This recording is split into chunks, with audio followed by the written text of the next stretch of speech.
The golden stories में आपका स्वागत है। आइए सुनते हैं अजीत कौर जी द्वारा लिखी कहानी एक और फालतू औरत। वह वह अप्रैल के शुरुआती दिनों की एक उदास शाम थी। थका देने वाली गर्मी और उमस से भरी हुई हम सड़कों पर भटक रहे थे।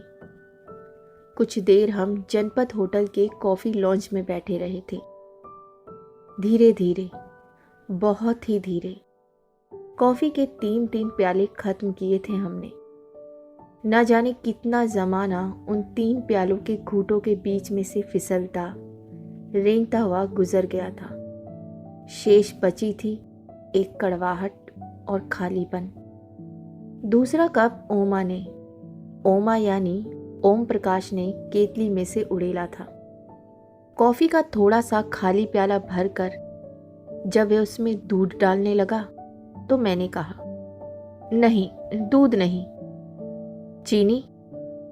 चीनी भी नहीं। काली कॉफी? रूसियों की तरह। और ओमा मुस्कुरा दिया। मुझसे प्रत्युत्तर में मुस्कुराया नहीं गया। अजीब हालत थी मन की। ओमा की जिंदगी में अपने फालतू होने का एहसास। यह एहसास जिस वक्त बहुत टीसता था तो मेरा मन करता था मैं कोई ऐसी नश्तर जैसी बात कहूं कि उसका साबुत और सामान्य खोल कट जाए। ऐसे समय उसके बाहरी साबुतपन से मुझे बड़ी कोफत होती थी। कुछ तो ऐसा हो जो काट दे, बेशक आध इंची, उस चिकने खोल को, गिलाफ को। अंदर का गूदड़ कहीं से तो नजर आए। मगर जब मैं कतरन काट देती थी, कतरन भी नहीं, एक तीखी सीधी लकीर, चमकते तेज धार वाले चाकू से कटी हुई दरार। तो उसकी तिलमिलाहट देखकर मुझे अफसोस होने लगता था अपने कमीनेपन पर। क्या चाहती थी मैं?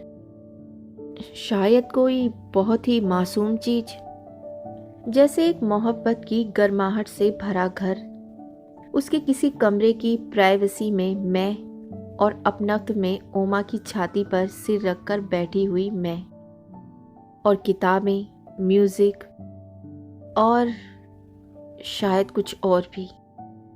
जो चाहिए था उसका कुछ पता नहीं था। बस इतना पता था कि जो चाहिए वह नहीं है, और यदि वह नहीं था तो इसकी सरासर जिम्मेदारी ओमा की थी, क्योंकि सभी अहम फैसले ओमा के हाथ में ही थे। कॉफी के 3 प्याले खत्म होते होते 7:30 बज गए थे। ओमा ने घड़ी देखी। जब भी ओमा की नाक के ऐन ऊपर माथे के बीचों बीच 3 लकीरें पड़ जाती, तब एक ऐसी घड़ी होती थी जिसमें कोई बात वे समझ नहीं पा रहा होता था। परंतु ऐसी घड़ी कभी कभी ही आया करती थी। अक्सर हर बात हर समय उसकी समझ में पूरी तरह आ जाती थी। लगता था जैसे आसपास की हर वस्तु पर, इर्द गिर्द भटक रही हवा पर भी उसकी पूरी और कड़ी पकड़ हो। माथे के बीचों बीच पड़ने वाली इन 3 लकीरों को देखकर अक्सर उस पर मुझे बेहद दया आ जाती थी। दया और लाड़। मन पिघल कर बेवजह उसकी ओर बहने लगता था। क्यों? क्या सोच रहे हो? कुछ नहीं। कोई अपॉइंटमेंट तो याद नहीं आ गई? मैं मुस्कुराई। कमबख्त औरत भी माँ के पेट से एक्टिंग सीख कर आती है। अपने मर्द को खुश करने के लिए एक्टिंग, अपने लिए छोटी से छोटी रियायत लेने की खातिर एक्टिंग, अड़ोस पड़ोस, नाते रिश्तेदारों के सुख दुख की भाई बंदगी के वक्त एक्टिंग। इसी को तिरिया चरित्र कहते हैं। ताने में, निंदा में। पर क्यों? इसमें जो मेहनत खर्च होती है उसकी मजदूरी का हिसाब क्यों नहीं किया जाता? चलिए आगे बढ़ते हैं। नहीं, वे तुरंत बोला। फिर तुम नजूमी को कैसे पता चल जाता है? वह भी सहज हो गया और मुस्कुरा दिया। ओमा मुस्कुराता था तो उसके सामने के 2 दांतों के कोनों पर कुछ चमकता था, जैसे खिली हुई धूप में रेत में पड़ी सीपियां चमक रही हों। बाकी दांत नीली पीली रेत के रंग की तरह, बिल्कुल साधारण से, बल्कि थोड़े थोड़े भद्दे भी।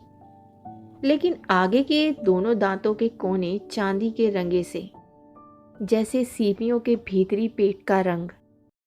ओमा की मणियां उसके मस्तक में नहीं, आगे के दोनों दांतों में थी।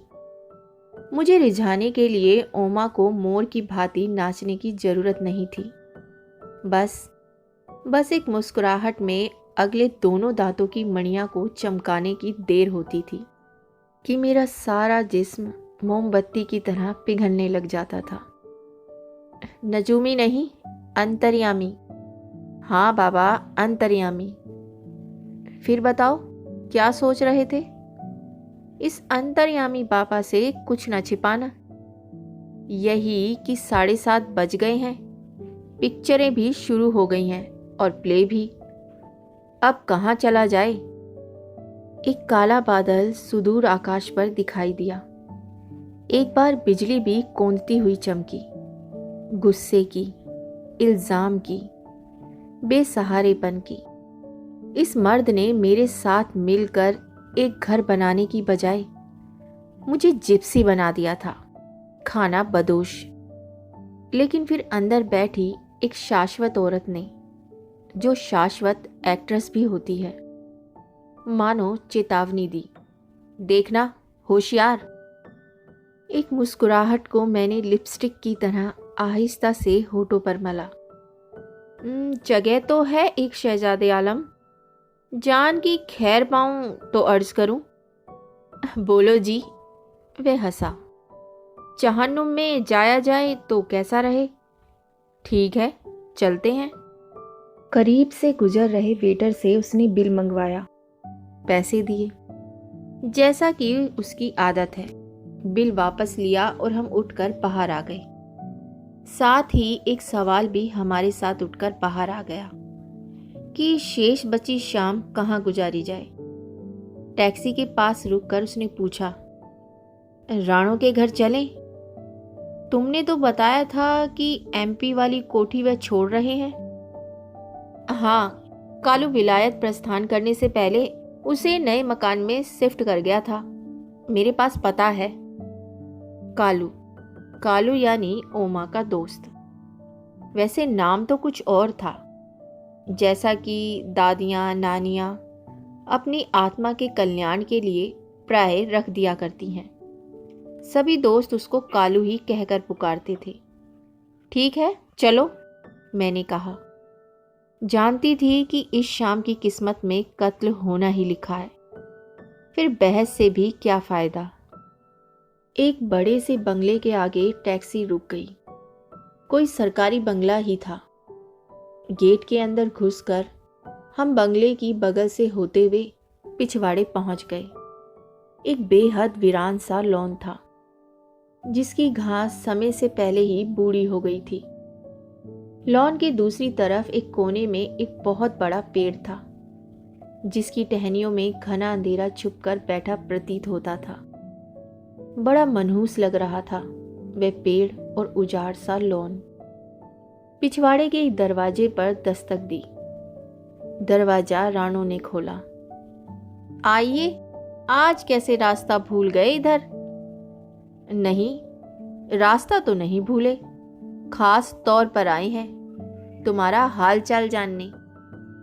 एक छोटी सी सीढ़ी चढ़कर कमरे के अंदर जाते हुए ओमा ने कहा, पीछे पीछे मैं भी। राणो के बालों में भी बाहर लॉन के खड़े पेड़ की टहनियों जैसा अंधेरा छुपा हुआ था। बेहद उदास और बदहवास सी लग रही थी वह। ये कमरा शायद उस बड़े बंगले की कोठरी रहा होगा, जहां पहले लकड़ी कोयला रखा जाता होगा, या फिर खानसामे अर्थात चौका बर्तन करने वाले मुंडू की खोली। बहुत छोटा सा कमरा। एक कोने में चारपाई थी, जिसने आधा कमरा घेरा हुआ था। दूसरे कोने में बिजली का छोटा सा चूल्हा रखा था। पास ही लवारिस से लुढ़के हुए 2-3 कप प्लेटें। अजीब बदहवासी में करीब ही 5-7 जैम की खाली शीशियां और कॉफी के खाली डिब्बे पड़े हुए थे। शायद उनमें नमक मिर्च मसाले भरे हुए थे। मैले ढक्कन जिनके रंगों से ही मालूम हो रहा था कि इन डिब्बों में क्या है। चूल्हा भी जब जल ना रहा हो, बुझा हुआ ठंडा चूल्हा, तो क्या बहुत अफसुर्दा नहीं लगता? फटे हाल, उदास। कमरे में अगर कोई पुराने जमाने की चीज थी तो वह थी वही रेशमी रजाई, जिसका रंग अब आतिशजदा नहीं रहा था। परंतु बुझते हुए चूल्हे के अंगारों की तरह अभी भी उस रजाई में पुरानी गर्माहट और पुरानी शौकी थोड़ी बहुत बची हुई थी। दूसरी चीज थी ट्रांजिस्टर। वही ट्रांजिस्टर जिसे कालू ने राणो को पहले तोहफे के रूप में दिया था, जब वे उसे उसके मित्रों के अनुसार चंडीगढ़ से उड़ा लाया था। साधारण से घर में पली और चंडीगढ़ सेक्रेटेरिएट में टाइपराइटर कूटने वाली राणो कालू की दौलत की चकाचौंध और मोहब्बत के रटे हुए फार्मूलों से दिग्भ्रमित हो गई। होश लौटा तो वे लड़की कोयले वाली एक कोठरी में थी, अकेली।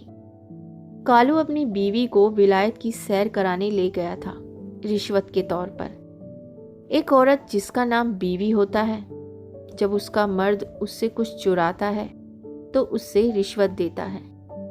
जितनी बड़ी चोरी उतनी ही बड़ी रिश्वत।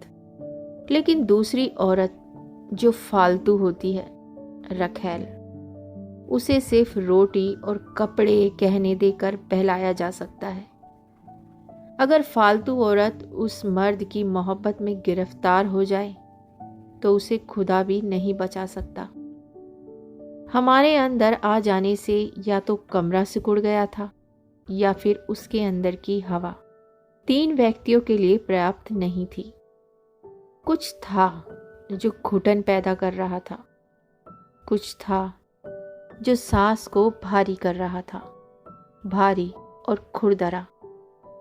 सुनाओ फिर, क्या हालचाल है? ओमा चारपाई के बीचों बीच फैलकर बैठ गया, बाहों से पीछे की तरफ सहारा लेकर। एक माई पर मैंने भी अपने आप को टिका लिया, पाय ताने की तरफ। रानो चूल्हे के पास रखी पीढ़ी पर बैठ गई। देख ही रही हो, उसने अजीब उदासी भरा जवाब दिया। कोई चिट्ठी पत्री आई थी। कोई 10 दिन हुए। पिछले 10 दिनों का खालीपन, खत का इंतजार और मायूसी, ये सब रानो की आवाज का हिस्सा थे। और राजी खुशी? हाँ, राजी खुशी। और तुम? मैं? उसने एकाएक चौंकते हुए ओमा की तरफ देखा। तुम ठीक हो? ठीक हूं, वे जैसे कुएं में से बोली, रुआसी आवाज में।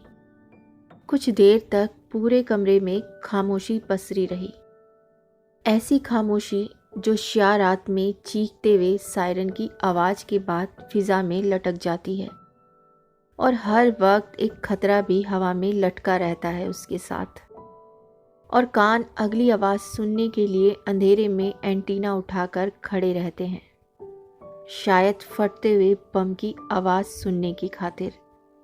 कालू की चिट्ठी आई थी, लिखा था, प्लेटफार्म पर जो सामान छोड़ आया हूं उसका ख्याल रखना। ओमा छोटी सी हंसी हंसा। अच्छा। एक बेहद गहरा अंधेरा था जो रानो की आवाज से छर रहा था, राख जैसा, भुरभुरा सा। मैंने ओमा की ओर देखा। ऐसा कभी कभार ही होता था कि वे हड़बड़ाकर बात का उत्तर तलाश करे। रानो एक अज्ञात सा चैलेंज, एक चुनौती सी आंखों में भरकर उसकी तरफ देख रही थी। कोई खातिर नहीं करोगी हमारी? तुम्हारे मेहमान आए हैं। ओमा ने चैलेंज को टाला और पैतरा बदला। दूध नहीं है। नहीं तो चाय। कम पिया करो ना दूध, चाय के लिए बचा कर रखा करो। नहीं, आज सवेरे लाई ही नहीं थी। क्यों? रात में गर्मी लगती है, नींद नहीं आती, बड़ी उमस होती है कमरे में। तड़के जाकर आंख लगती है, तब तक दूध का डिपो बंद हो जाता है। मैंने कमरे में चारों तरफ निगाहें दौड़ाई। 4 अंगुल जगह के गिर्द खड़ी हुई दीवारों से टकराकर मेरी नज़र वापस लौट आई। कोई खिड़की नहीं थी। रोशनदान का तो वैसे ही आजकल रिवाज नहीं रहा है। पिछली दीवार में एक दरवाजा था जो स्थायी तौर पर बंद लग रहा था। शायद दूसरी तरफ से मकान मालिक ने बंद किया होगा। जब राणो चंडीगढ़ से कालू के संग भागकर आई थी, तब शायद वह नहीं जानती थी कि कालू की दौलत उसे घर नहीं दे सकती थी। कोई विस्की सिस्की निकालो। विस्कियों वाले तो विलायत चले गए, यहाँ तो बस खाली बोतलें हैं। रानू ने गहरी सांस ली। अच्छा, ओमा छेपते हुए हंसा। कुछ देर चुप्पी रही। दिन भर क्या करती रही हो? सड़कें नापा करती हूँ। कौन कौन सी नाप ली? नाम याद नहीं रखती। सड़कें भी अधिक ना नापा करो। सड़कों पर चलने वाली अकेली औरतों को जानती हो विलायत में क्या कहते हैं? क्या? Street walker. ओमा हंसा। मैंने कांप कर रानू के चेहरे की तरफ देखा। उसका चेहरा वीरान सड़क सा सपाट था, जैसे बात उसकी समझ में ना आई हो। अच्छा, कहते होंगे। वे शायद कुछ और ही सोच रही थी। मैंने ओमा की तरफ देखा। एक अजीब सा एहसास हुआ कि ये आदमी खूंखार होने की हद तक जालिम हो सकता है। कायदे से तो उस समय मुझे ओमा से भिड़ जाना चाहिए था, रानू की हिमायत में, क्योंकि वह भी मेरे कबीले की ही औरत थी, फालतू औरतों के कबीले की। और फालतू औरतें लड़ा नहीं करती। लड़ने का अधिकार केवल बीवियों के पास होता है। फालतू औरत के लिए अपने मर्द से लड़ना जानते बूझते कुएं में कूदने जैसी बात होती है। और तब मेरे भीतर दुब के बैठे कमीनेपन ने निर्णय किया कि मेरा इरादा अभी आत्मघात करने का नहीं है। फिर बहुत देर तक सब शांत बैठे रहे। चलें अब? ओमा ने मेरी ओर देखा। मैं उठकर खड़ी हो गई। रानू भी खड़ी हुई। अगली बार चिट्ठी लिखे तो लिख देना कि सहानी चौथे पांचवें दिन आकर 20 रुपए दे जाता है और मैं भूखी मर रही हूं। सहानी आता है? ओमा सावधान हुआ। वो ही उसे कहकर गए थे। रानू ने बाहर आकर भिड़ा हुआ दरवाजा खोल दिया। भीतर की उमस के बाद उस अंधेरे उजाड़ से लॉन में घूमती हवा बड़ी भली लगी। सुख में आसानी से सांस आया। चुपचाप छोटे छोटे कदमों से बंगले की बगल में होते हुए हम तीनों गेट पर पहुंच गए। बाहर सड़क रोशनी में चमक रही थी, हल्की हवा और रोशनी। अच्छा, कहकर हम विदा लेने लगे। रानू ने धीरे स्वर में कहा, फिर जल्दी फेरा लगाना। सड़क खामोश थी। आवाजाही बहुत कम थी इस तरफ। शायद सड़क के दोनों ओर बड़े घेर वाले पेड़ खड़े थे, गहरे अंधेरे की चादर ओढ़े हुए, मुंह सिर लपेटे। शायद जामुन के पेड़ थे। हवा उस वक्त भी धीमी धीमी चल रही थी। जब हम एक पेड़ के नीचे से हल्के कदमों से चलते हुए गुजर रहे थे, पेड़ में से आहिस्ता आहिस्ता सुबकने की आवाज आई। यह क्या है? मैं ठिठक कर खड़ी हो गई, चौंक कर और डर कर भी शायद। क्या है? कोई सिसक रहा है। कहाँ?